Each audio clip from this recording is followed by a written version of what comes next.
I'm pleased to announce that their governments have accepted the United States proposal to end the devastating conflict between Israel and Hezbollah.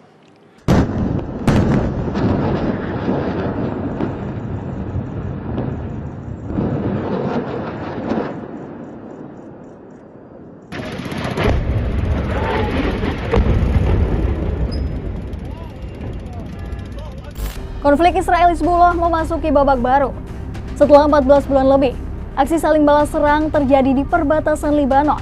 Harapan muncul dengan pengumuman gencatan senjata Israel-Hizbullah. Tentunya pengumuman ini menuai beragam reaksi. Pihak Hizbullah menyebutnya sebagai kemenangan diplomasi. Sementara Israel menegaskan ini bukan akhir dari konflik yang telah berlangsung. Namun harapan perdamaian pun mulai goyah sehari setelah gencatan senjata diberlakukan. Lantas, akankah gencatan senjata ini dapat bertahan atau hanya jeda sementara di tengah konflik panjang? Bersama saya Hanindya Lestari, inilah Brigade episode gencatan senjata Israel-Hizbullah.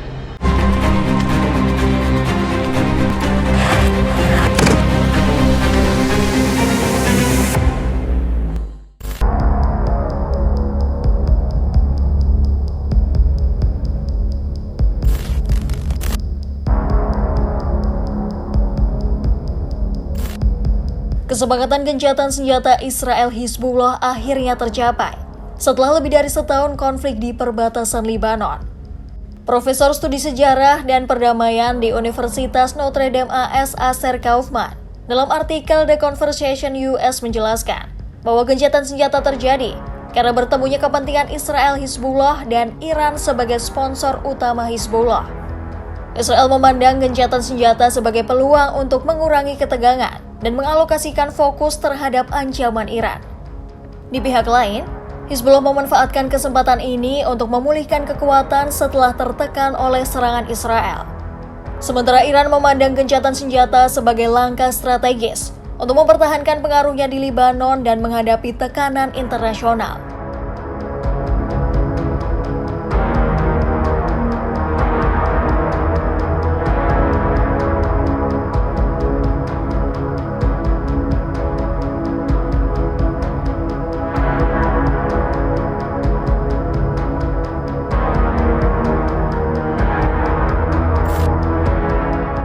Gencatan senjata tersebut lalu diumumkan oleh Presiden AS Joe Biden dan Presiden Perancis Emmanuel Macron.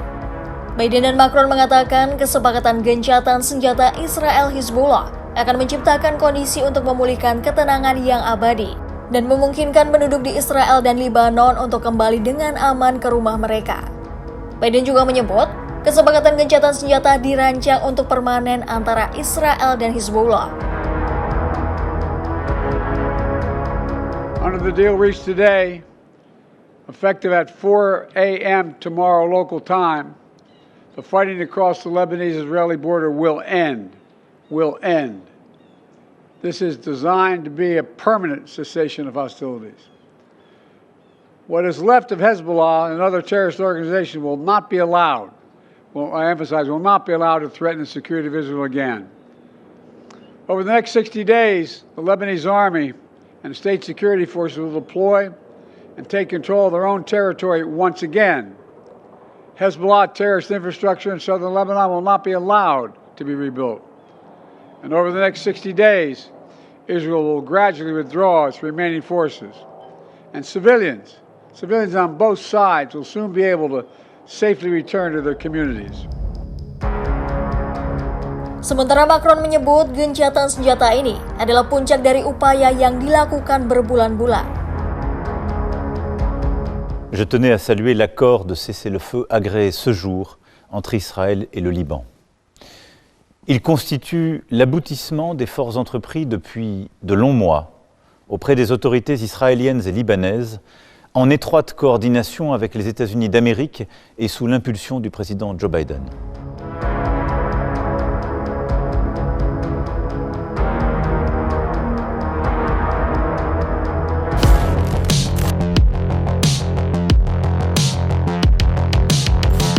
Perdana Menteri Israel Benjamin Netanyahu menyetujui gencatan senjata dengan Hizbullah di wilayah Israel dan Lebanon selama 60 hari. Gencatan senjata ini ditujukan untuk memfasilitasi penarikan pasukan Israel secara damai dari Lebanon Selatan.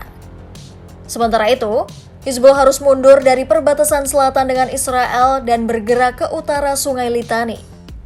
Hanya ada tentara Lebanon dan UNIFIL sebagai satu-satunya angkatan bersenjata di wilayah tersebut.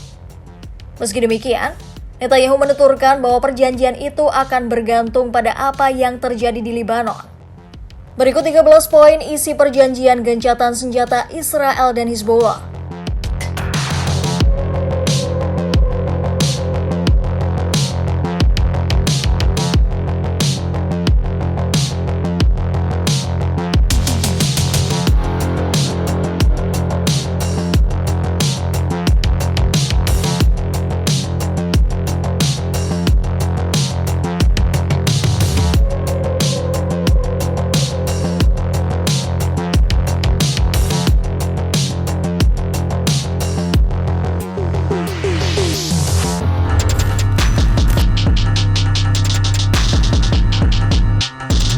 Pemimpin Hizbullah Naim Qassem menyebut ini adalah kemenangan besar bagi kelompoknya usai gencatan senjata terjadi.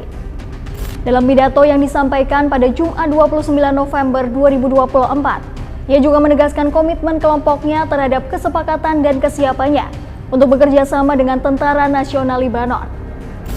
أننا أمام انتصار كبير يفوق الانتصار الذي حصل في تموز 2006 بسبب طول المدة وشراسة المعركة والتضحيات الكبيرة، وأيضا كان هناك جحافل من الأعداء مع كل الدعم الأمريكي والغربي، ومع ذلك استطاع المقاومون أن يقفوا سدا منيعا وأن يحققوا هذا الإنجاز.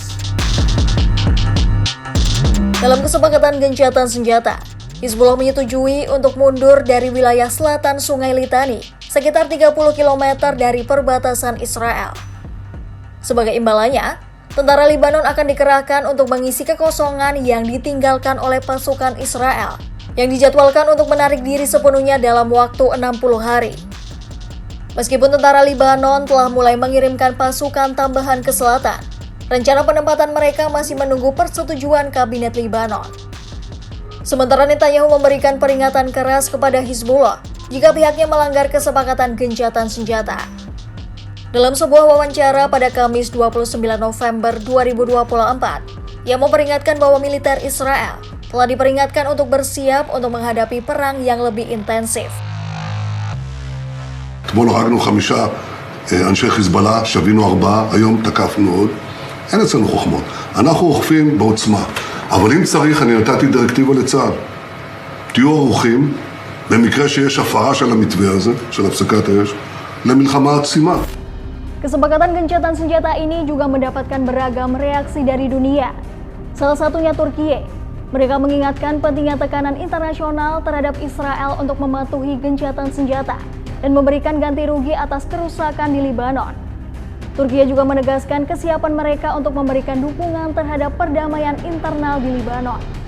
Sementara Uni Eropa melalui Kepala Kebijakan Luar Negeri Josep Borrell memuji upaya Perancis dan AS dalam memediasi. Selain itu, Uni Eropa juga menekankan pentingnya implementasi resolusi Dewan Keamanan PBB 1701 untuk menjaga perdamaian di perbatasan Lebanon-Israel. Perdana Menteri Inggris Keir Starmer menanggapi gencatan senjata ini sebagai langkah penting. Tetapi ia juga menekankan perlu dilakukannya solusi politik yang langgeng termasuk pencapaian gencatan senjata di Gaza. Sama halnya dengan Menteri Luar Negeri Belgia Hadja Lahbib yang menyerukan gencatan senjata di seluruh kawasan. Sedangkan Menteri Luar Negeri Jerman Annalena Baerbock menghargai gencatan senjata antara Israel dan Hizbullah sebagai sebuah harapan bagi perdamaian di Timur Tengah.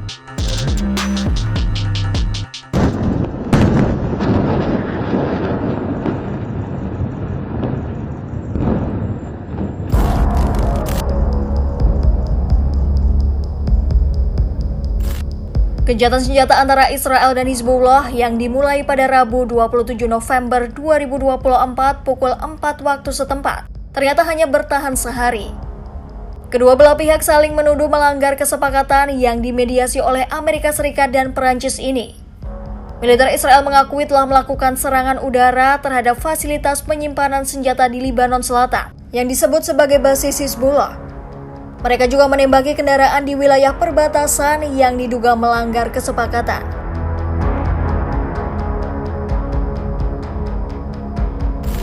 Gencatan senjata Israel Hizbullah seolah berada di ujung tanduk. Padahal seharusnya masing-masing pasukan menarik diri selama 60 hari. Di sisi lain, Hizbullah melalui perwakilannya Hassan Fadlallah menyatakan, Israel sebagai pihak yang terus melakukan tindakan agresif, termasuk menyerang warga di desa-desa perbatasan. Militer Lebanon juga mengecam serangan ini dan menuding Israel melakukan pelanggaran berulang melalui berbagai aksi militer di wilayahnya. Sementara militer Israel pada Sabtu 30 November 2024 menyatakan, telah menyerang infrastruktur militer di perbatasan Suriah Lebanon yang diklaim digunakan oleh Hizbullah untuk menyelundupkan senjata. Dalam pernyataannya, Israel menyebut, serangan udara ini menyasar penyeberangan yang aktif digunakan untuk memindahkan senjata dari Suriah ke Lebanon yang dilakukan setelah kesepakatan gencatan senjata diberlakukan. Sedikitnya 11 orang tewas di Lebanon akibat serangan Israel saat gencatan senjata. Hizbullah pun membalas dengan tembakan roket pada Senin 2 Desember 2024. Hizbullah menyebut serangan itu merupakan balasan atas 54 pelanggaran yang dilakukan oleh Israel sejak gencatan senjata diberlakukan. Pelanggaran itu seperti adanya laporan dari warga Lebanon terkait keberadaan drone Israel di Lebanon. Pemerintah Lebanon pun meminta Komite Internasional untuk menyelidiki pelanggaran gencatan senjata yang diduga dilakukan Israel.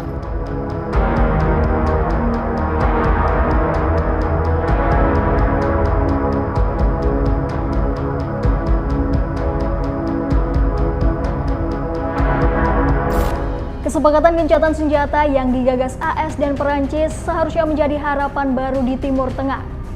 Namun sayangnya usai sehari kesepakatan itu diberlakukan, aksi saling serang kembali terjadi.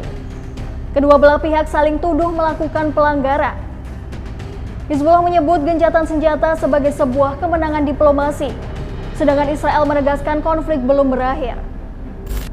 Lalu akankah gencatan senjata ini menjadi awal perdamaian? Atau kesepakatan ini hanya sekedar jeda singkat di tengah konflik panjang ini? Saya Hanindya Lestari pamit, sampai jumpa di Brigade episode selanjutnya.